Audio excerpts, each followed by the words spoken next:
The majority of the American people, even the recent polling, shows that 60% of the American people are unhappy with their choices.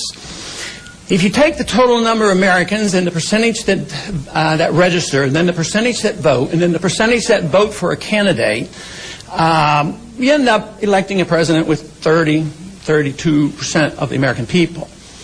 And because they have been more or less conditioned to believe, well, the two candidates are different and we have to vote for the lesser of two evils, they end up voting, half the people who vote for the president are voting for the lesser of two evils.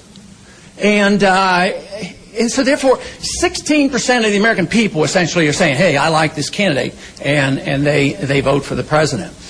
You know, yesterday I had a phone call, the first phone call that I personally received or had received from anybody in the McCain candidacy in his campaign.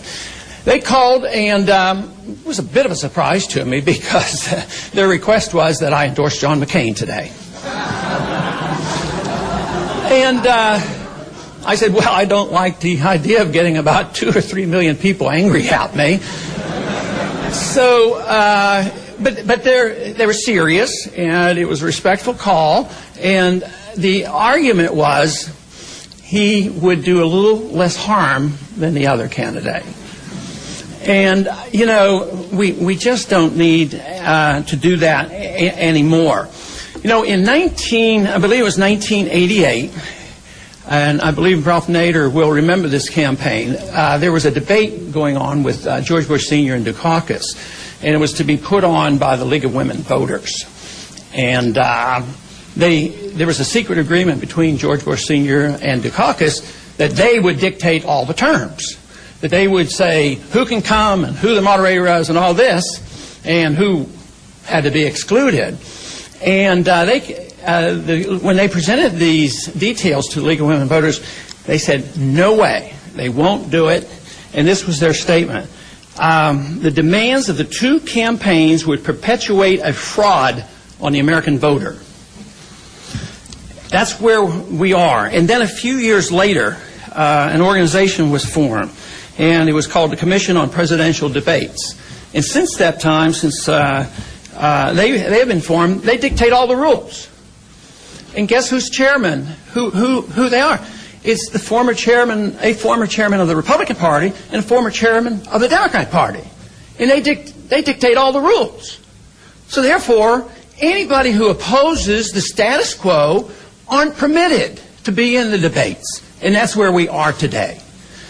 And this has to change, especially if you ever come around to the, please don't, if you ever get to the point where you believe the two parties are essentially the same, then if the majority is outside the establishment, that it's not very democratic. The process isn't working. And when you think about what we do around the world on the pretense of spreading democracy and how many people die, I think this is a tragedy. It's a tragedy that we who want to improve this country, defend our principles, defend the Constitution, and have a decent process are treated this way. And this is, in a way, an attempt on my part. I'm not a candidate. I'm still very interested in what's happening. And I just am today making a very strong suggestion of what we can do. You know, quite a few years ago, when I think it was when Bill Clinton was inaugurated, it was in one of his speeches, he recognized one single individual as being very important to him philosophically. And that was a bit of surprise because I knew about the individual, and some of you may know about him, but it's worth looking into. And his name was Carroll Quigley. He wrote the book Tragedy and Hope. Now, the important part of Tragedy and Hope in Carroll Quigley is that he claims that he was on the inside and part of the group that, you know, did the planning. But why did he write Tragedy and Hope? To expose these people behind the scenes? Because he believed they were far enough advanced, it didn't have to be secret, they could be out in the open, and this is the way it works. It's a tragedy if you don't accept this, and there's hope if you know who runs the show. That's my interpretation, but I believe it's correct. But let me read a quote from him, and thinking about where he's coming from.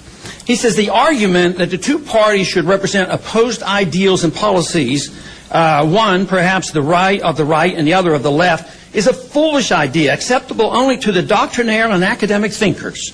Instead, the two parties should be almost identical, so that the American people can throw the rascals out at any election without leading to any profound or extensive shift in policy. I mean, I think that is a profound statement, because it tells us what's going on and why things don't change. So we here today are trying to say that we represent the majority. We deserve to be heard. They deserve to be in the debates.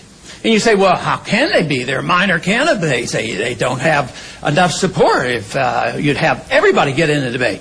Well, you know, there's a simple way for cutoff, because it's true. If you had 200 people who filed for the presidency, you can't expect the individuals to be on the stage. But there is a good way to do it, and that is to have any candidate who has gone through the onerous process, which is so biased against this, and are still on enough states that they theoretically could get enough electoral votes to win, they ought to be in the debates. And that is what our goal is.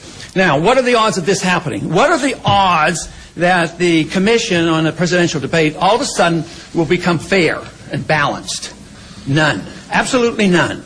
So what are we going to do about it? We come together. And to me, it's fantastic that we've been able to get 4 candidates together on this set of principles and agreeing that it's the process that they're begging to change. And this to me is remarkable and important. So what else can they do? Well, I think the 4 candidates very well could get together. That generally is something I had to do in the primary race, you know, exclusion, don't do this, marginalize. We would just go and have our own. And I know it's difficult to think about, and there's probably arguments against it. I don't even know if the 4 would agree. I haven't even talked to them. But, you know, if they could get together and bring all their supporters together, you know, and maybe the media would pay attention and say, maybe there are some important issues. Maybe civil liberties do count. Maybe foreign policy does count. Maybe we ought to change the Federal Reserve. Maybe we shouldn't continue to bail out all the corporations of the world.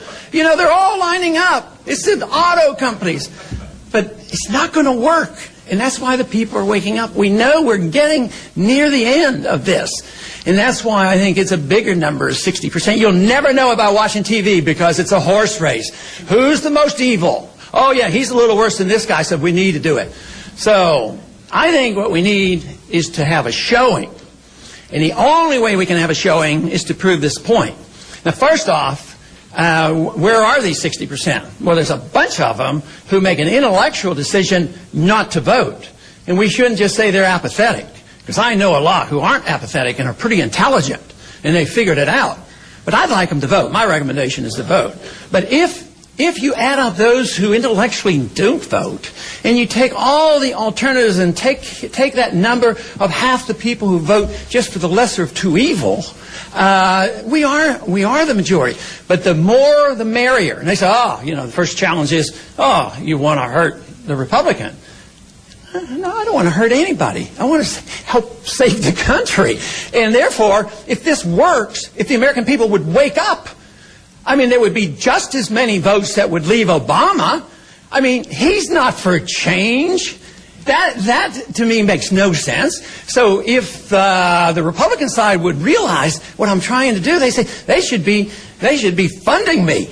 You know, they say, look, Obama isn't for change. And a lot of young people will go back and forth between Ron Paul and Obama. But the truth is he and McCain, I mean, Obama beat McCain into sending more money and troops to Afghanistan. They all want to send troops to Georgia and more money to Georgia. And they both want bailout. So I think I've hopefully made my point. And I am now going to say that I am very pleased. I thank the candidates for showing. We'll have to wait and see when Bob shows up. But in the meantime, I want to go ahead and give each candidate some time, and I think they won't be as long-winded as I am, because we do want to get to questions, but thank you very much for attending.